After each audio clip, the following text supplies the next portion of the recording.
Place à l'actu décalée du jour. Nous sommes le 26 décembre 2023.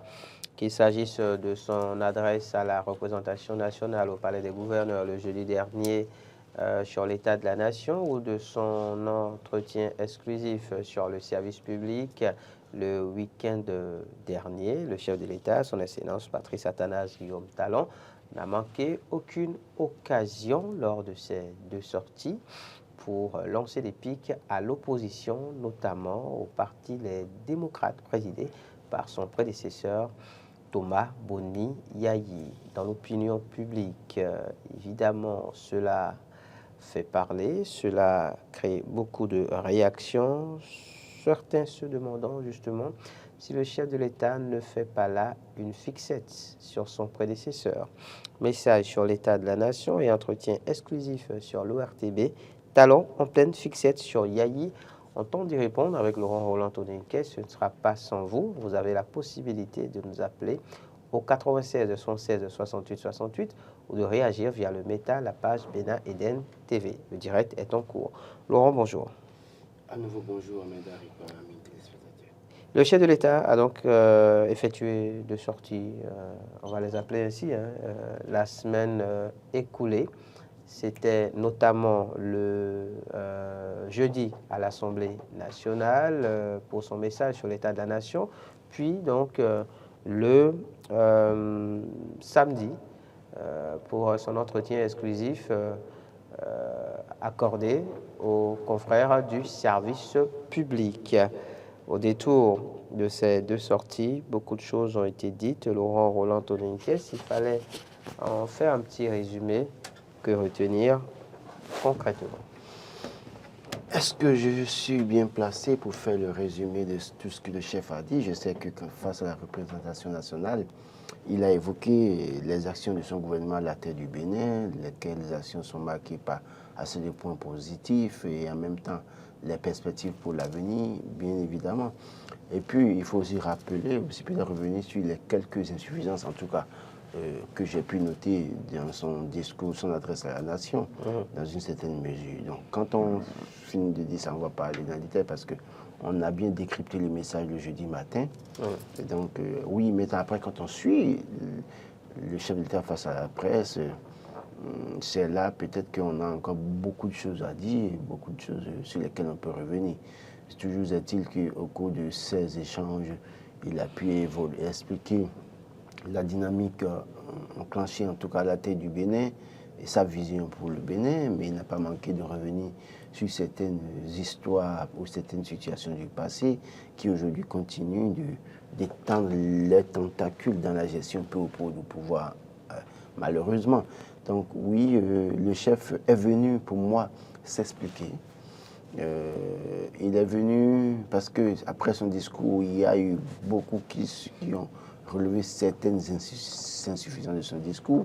On a pu voir les démocrates tout condamner dans son discours. Et donc, noir. Voilà, on a constaté que le chef est venu répondre aux démocrates. Donc pour vous, cet entretien exclusif vient en réponse en fait aux nombreuses sorties de l'opposition après son Non, le discours pouvait être peut-être que l'édition, il a peut-être que c'est enregistré même avant le discours, face à la représentation nationale. Mais toujours est-il que du coup là, ce n'est pas pour répondre. Oui, j'ai dit ça pouvait être, ça pouvait être fait avant. Mais je constate que malheureusement, au cours de ces échanges, on a eu beaucoup, et d'ailleurs, c'est ce qui certainement justifie ce que vous mettez comme titre ou bien comme thème. Ce que nous mettons. Oui. Non, mais en tant qu'animateur principal, vous décidez, même si parfois je participe au choix du thème. Quelle est cette manière de se désolidariser? Je me désolidarise pas. Brusquement. En fait, c'est une manière de parler pour dire.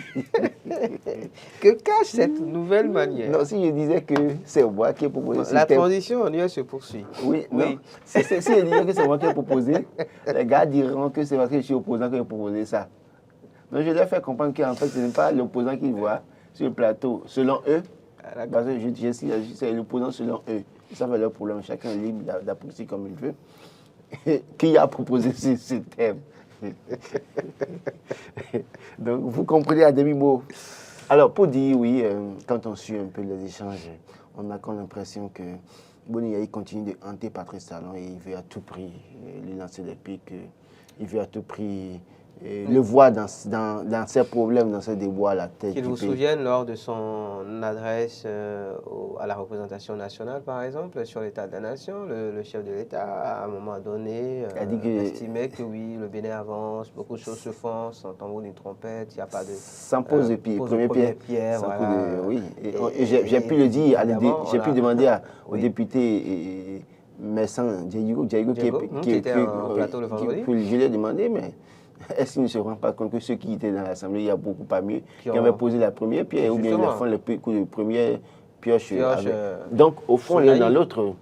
Et quand on sait que de 2006 à 2012, Patrice Talon, peu ou pro, était l'ami intime de Boni Yayi, et donc ensemble, on ne saurait condamner la gestion de Boni Yayi de 2006 à 2012 sans pouvoir imputer une sorte de responsabilité à Patrice Talon aussi. Une part de responsabilité. Quand le chef de l'État dit quand Patrice Talon dit dans les échanges que oui, avant, quand les gens sont nommés, ils allaient remercier Papa Boni au village, mais prendre l'argent de l'État pour le faire. N'oubliez pas que des ministres ont été nommés parce que peut-être quelqu'un a parlé d'eux.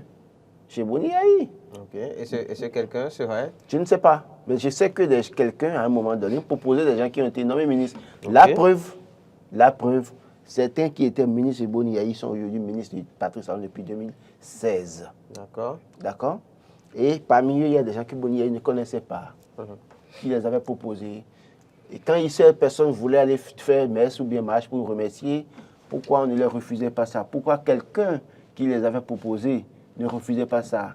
Et qu'aujourd'hui, le chef de l'État en parle, de toute façon. Pour vous dire que oui, on a beau faire de pouvoir de voir Boni Yayi dans tout ce qui se passe aujourd'hui comme problème du Bénin, mais nous n'avons peut-être pas tous une mémoire courte. Nous savions dans ce pays qu'à un moment donné, les gens étaient allés aux États-Unis saisir les Américains pour empêcher l'utilisation comparée du Millennium Challenge Account. Je ne sais pas ce qui nous a été dit. Écoutez, ça a été fait, c'est du réel. Je ne sais pas, non. Qui a fait ça à l'époque? Je ne sais pas. Ça veut dire que quoi? Même si en réalité les gens à un moment donné sont allés véritablement salir le Bénin. Chez Bouhari, il faut remarquer que dans une certaine mesure, les mêmes causes produiront toujours les mêmes effets. Peut-être que vous aviez entre les gens en leur temps, ont montré le chemin, ont montré qu'on peut prendre une telle initiative pour bloquer les avantages de son pays. Et peut-être que ça a servi de boussole pour d'autres personnes pour dire, en notre temps aussi, on peut faire ça. Cela suppose que quoi? Ça veut dire que quoi? On peut arrêter enfin la pagaille. Pour vous dire quoi? Alors, pour dire, dans les échanges avec la presse, j'ai suivi un peu tout ce que le chef a dit. Et, oui, il s'est justifié. J'ai vu que le chef s'est débattu pour justifier tout ce qu'il a pu faire, tout ce qu'il a envie de faire. Parce qu'en réalité, dans ces échanges du chef de l'État, il faut très vite comprendre que ce qu'il veut, il a encore un plan, un tour à jouer dans son système. Bien sûr, il a dit. Oui. Je pense qu'il a dit clairement. Donc, ce n'est pas la fin. Voilà, ce donc, n'est pas la fin. Il faut le suivre. Alors, comment comprendre la question? Je la pose de manière frontale et je la pose aux amis téléspectateurs aussi qui peuvent déjà commencer par nous appeler au 96 116 68 68. Oui, votre main pour enlever quoi? C'était quoi? Je ne sais pas. Comment se fait-il que c'est un esprit? Dans un studio, un matin, on peut voir ça, mais bon, écoutez, ça passe. Oui, alors la question donc, comment comprendre ces nombreuses allusions du chef de l'État à son successeur Thomas Boni Yayi? Il a beaucoup fait allusion à Thomas Boni Yayi dans ses propos au détour de ces deux sorties. Comment l'interpréter? La question, je vous la pose aussi. Non, je pense, je l'ai dit dès l'entame, que j'ai comme l'impression que le chef de l'État actuel est hanté par Boni Yayi. Hanté carrément, dites-vous? Oui, je pense. Parce que... Non, on aurait pu mettre hanté au lieu de faire une ficelle. C'est à vous de voir. Hanté par Yayi, carrément. Parce que dans tout ce que le chef de l'État fait aujourd'hui parfois, on veut toujours partir de Boni Yayi. Il fait une comparaison. Pour dire Boni Yayi a fait ci, Boni Yayi a fait ça. Ce qui se faisait n'était pas bien. Les proches du chef de l'État prennent la parole à tout moment pour vous dire que c'est Boniaï qui a fait ci, Boniaï a fait ça, avant de pouvoir aller au sujet principal, avant d'aller au droit au but. Je pense que c'est, en tout cas, c'est l'impression que moi, Laurent, j'ai.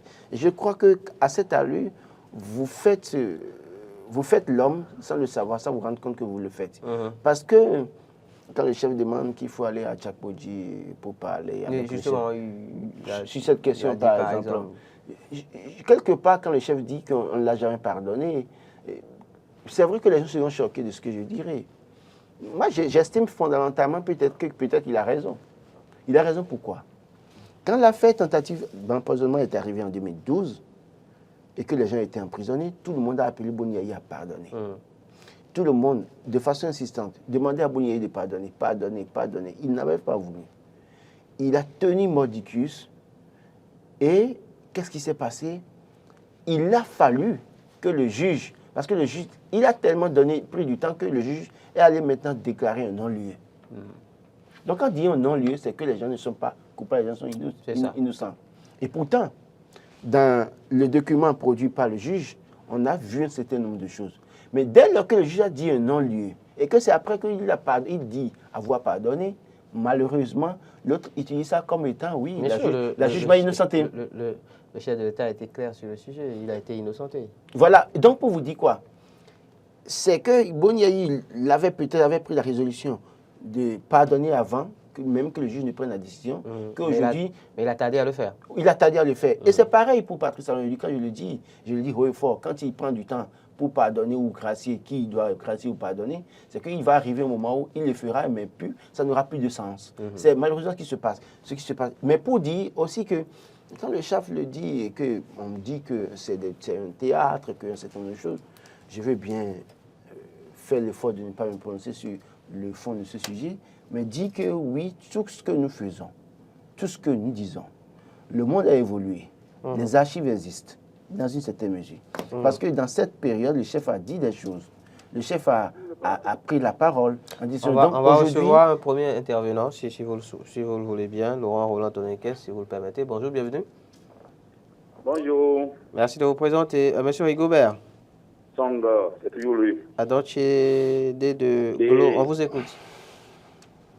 C'est quand j'ai connu les gens pensent que ma famille a quand il y a les famille. Je suis Méou, à quand il est Rigobert, c'est un petit nom. On vous écoute. Ok, thank you. Oui. Vraiment, le président Yahi et le président Talon, c'est de bons films. Hein. C'est de bons films, c'est de bons films. De face du même vous pièce, savez, finalement. au moment où le président Yahi était là, c'est la télécommande de Paris. En griffe, le président, administrateur président Talon. Selon vous? Qui chauffait son cerveau. Aujourd'hui, maintenant, c'est le président Yahi qui chauffe le cerveau du président Talon. Et c'est de bons films. Nous sommes là pour regarder le film. Et nous prions Dieu de parler à tête de président. Sincèrement.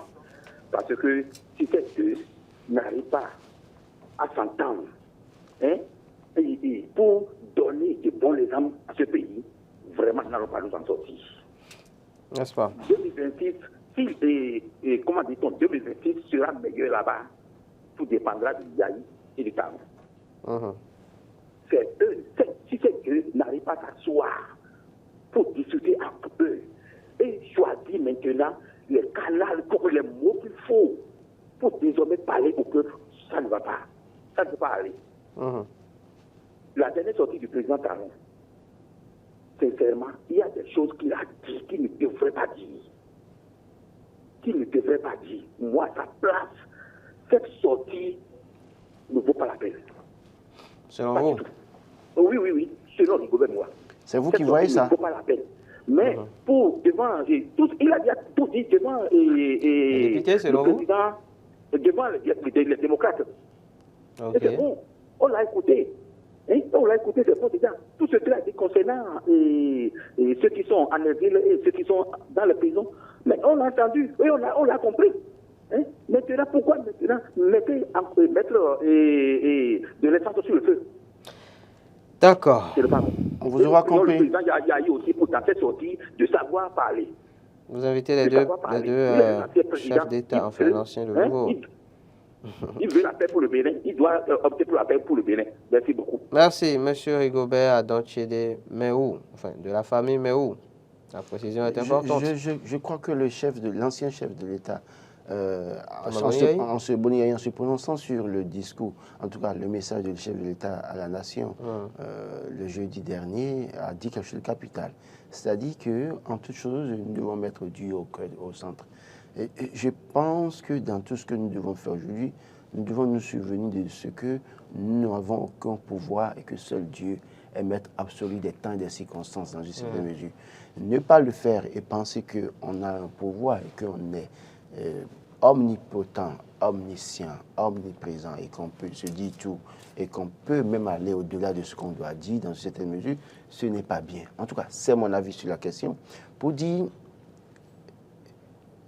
de notre vie, en tout cas dans notre vie de créature, quelle place nous donnons au Créateur? Je ne veux pas parler de Dieu pour que les gens disent qu'il est chrétien, non. Je dis alors, dans notre vie d'être humain, créature, quelle place donnons-nous à la créature? Parce que même si vous êtes... Au Créateur. Au Créateur, pardon. Parce que même dans la religion traditionnelle, on dit Maou Peduto. Donc, je ne me suis pas créé moi-même. Dans un moment donné, j'ai des limites que je ne dois pas franchir.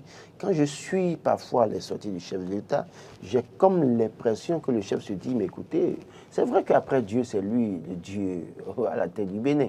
Mais le Dieu, ce Dieu-là qu'il est, a une durée de vie déterminée. Pas de vie, durée de vie indéterminée. Quand on se rappelle de ça, on fait très, très attention parce qu'une parole qui sort produit toujours un effet.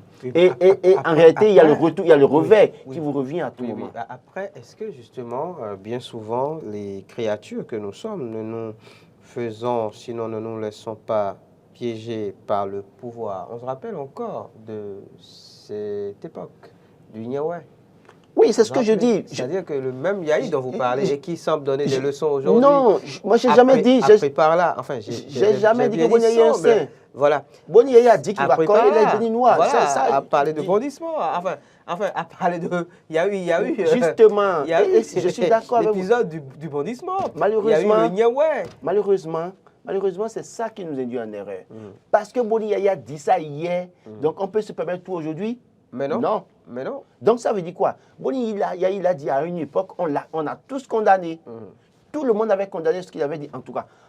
En dehors de quelques personnes qui étaient dans... Qui avaient leur ventre dans sa poche, qui pensaient que ce qu'il avait dit à l'époque, c'était pas mauvais parce que en réalité, pour le vivre ensemble, pour la démocratie, pour la paix, la cohésion sociale, ce qu'il avait dit, c'était à condamner. Et tout le monde avait condamné. C'est pas parce que, et c'est pourquoi je dis que, en réalité, j'ai condamné Boni Yahi entre les gens. Parce que tout ce que Boni Yahi a dit hier, que nous avions condamné, chaque fois aujourd'hui que quand on fait une erreur, on veut faire référence à ça pour dire que Boni Yahi a dit ça. Non. Oui. Si à cette allure, quand est-ce que nous allons sortir de l'auberge? Ce n'est pas pour demain. Ça veut dire quoi? Aujourd'hui, les gouvernants d'aujourd'hui doivent pouvoir suffisamment prendre de la hauteur. Moi, je l'ai dit, peut-être ça peut les choquer, mais je pense que le chef de l'État, à partir de ça, doit à un moment donné prendre de la hauteur dans certaines situations pour éviter ce qu'on constate dans ces sorties, comme si, en réalité, il continue d'en vouloir à Boni Yahi dans une certaine mesure. Ça ne le construit pas lui-même, ça ne lui rend pas service. Qu'on se le dise tout à fait clairement, c'est l'impression qu'on a. Donc ça ne le grandit pas et ça ne lui rend pas service. Et Boni Yahi, pragmatique politique dans une certaine mesure, surfe sur ce terrain-là pour se faire apprécier par les populations. Parce qu'à un moment donné, dès qu'il y aura une situation, Boni Yahi serait le premier à descendre sur le terrain, dans les régions pour aller parler. Alors oui, Laurent, je ne vous coupe pas, mais en même temps, quand on y réfléchit bien, est-ce qu'il pouvait en être autrement? C'est-à-dire, le régime de la rupture succède à celui de Boni Yahi. De la refondation, du changement. De la refondation et du changement. L'État étant une continuité, on ne peut ne pas faire référence à ce qui a été fait avant soi d'un et de deux, c'est l'opposition. Vous savez ce qui me gêne dans ça. Ce que vous dites. Yahi Boni aujourd'hui représente l'opposition. Ce que je vous dis. Face à Patrice Talon. Donc, est-ce que le contraire aurait pu se faire? Vous savez, est-ce que cela ne répond pas tout simplement à l'ordre normal des choses que le chef de l'État à chaque fois fasse référence à un Thomas Boni Yahi et l'autre en question qui coule de source, finalement, Yahi Boni, chef de file de l'opposition? Oui, en réalité, c'est ce que je vous dis.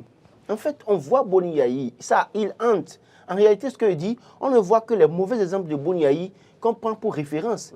Mais il y a eu de bons exemples de Boni Yahi. Boni Yahi a réalisé des choses sans tambour ni trompette. Attendez. Vous ne demanderez pas à Patrice Talon d'aller vanter ses mérites de Boni Yahi. Non, mais justement, quand on nous fait croire, quand on veut nous faire croire, Yahi Boni aujourd'hui est la figure de proue de l'opposition. Oui, quand on veut nous faire croire que sur Boni Yahi, il n'y avait rien de bon, c'est de ça je parle. Parce que qu'on ne le veuille pas, Boni Yahi n'est pas un saint non plus. Il n'est pas, à bien des égards, il y a bien des raisons de condamner Boni Yahi, à reprocher à Boni Yahi. Mais il y a des choses que Boni Yahi aussi a faites qu'on peut apprécier. Il y a des choses qui sont là et qui règlent un problème. N'oubliez pas qu'avant, pour passer au niveau du Carrefour Godon pour venir à Clavi, c'est un calvaire. Même si l'échange qui est là aujourd'hui, avec certains travaux, certaines corrections, on peine à le faire, on attend peut-être que ça ait plus de grand souci et que pour dire après que Boni Yahi a fait quelque chose de mauvais, ça n'engage que ceux qui le pensent. Mais je pense sincèrement que... Il y a des travaux en cours. Oui, mais non. À un moment, il y a des choses qu'on peut corriger sur l'échange de Goudemé aujourd'hui. Mais c'est comme l'impression que volontairement, on ferme les yeux, on attend peut-être que ça se dégrade pour dire après que c'est Boni Yahi qui a réalisé une infrastructure de mauvaise qualité. C'est des choses qui se passent dans ce pays dont je parle.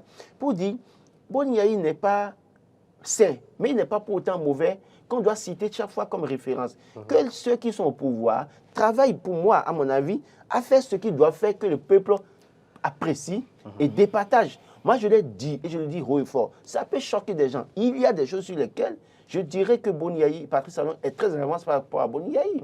Mais ce n'est pas pour ça que nous allons penser que nous sommes parfaits, sains, et que nous ne faisons pas d'erreurs. Des erreurs, on peut en citer pour le royaume et le régime en place également. Donc, je pense sincèrement que, pour finir, que le président de la République, Patrice Talon, ferait mieux d'oublier Boni Yahi. Boni Yahi est un acteur pris d'accord. Sur des questions essentielles, on peut faire le débat. Quand on parle de dialogue, les gens demandent un dialogue et que le chef refuse. Le chef de l'État a refusé le dialogue, mais... il veut un Tchapodji. Oui, mais on sait que le chef, quand il les invite au palais, quand le chef prend la parole et parle, le chef arrive à maîtriser ce sujet. Et donc après, les capsules qui circulent, on montre que c'est lui qui a maîtrisé la science. Donc vous pensez que dans un Tchapodji, là, on permettra, le Boni Yahi aura vraiment... parce que c'est une question de capacité. Vous et moi, peut-être sur un terrain qu'on doit faire un Tchapodji, vous pourrez ne jamais me battre parce que j'ai une avance sur vous dans une certaine mesure. J'estime que dans la question d'échange, si on met un Boni Yahi face à Patrice Talon, Boni Yahi ne peut pas. Et le monsieur, le chef de l'État, le sait très bien. Il sait que sur ce terrain-là, il peut toujours battre Boni Yahi. Et d'ailleurs, et c'est pour ça qu'il souhaite ça. Mais les gens disent dialogue politique. Asseyons-nous en tant qu'acteurs politiques, pensons Bénin et oublions intrigue politique. Ce n'est pas un crime que de demander ça. Mais malheureusement, heureusement, nous sommes en politique. Et donc oui, il est impossible le chef souhaite ce qu'il arrange. Il est impossible d'oublier le chef souhaite ce qu'il arrange. Les aspects politiques. Parce qu'il sait qu'au cours de l'heure à Tchapodji, il aura en tout cas tout le temps l'avance sur son prédécesseur. Et après, on montrera que c'est lui qui a raison en tout. Talon en pleine ficette sur Yahi, c'est la question à laquelle on tentait de répondre au travers de l'actu décalé de ce jour, au regard du message du chef de l'État sur l'état de la nation le jeudi dernier, puis de son entretien exclusif avec les confrères du service public le week-end écoulé. Pour Laurent Roland-Antonin Kess, le chef de l'État paraît hanté par son prédécesseur Thomas Boni Yahi. Évidemment, la question, on ne finira pas d'y répondre. Poursuivez les réflexions, continuez d'y répondre au travers de nos réseaux sociaux, notamment sur le Meta. On y reviendra dans les tout prochains jours.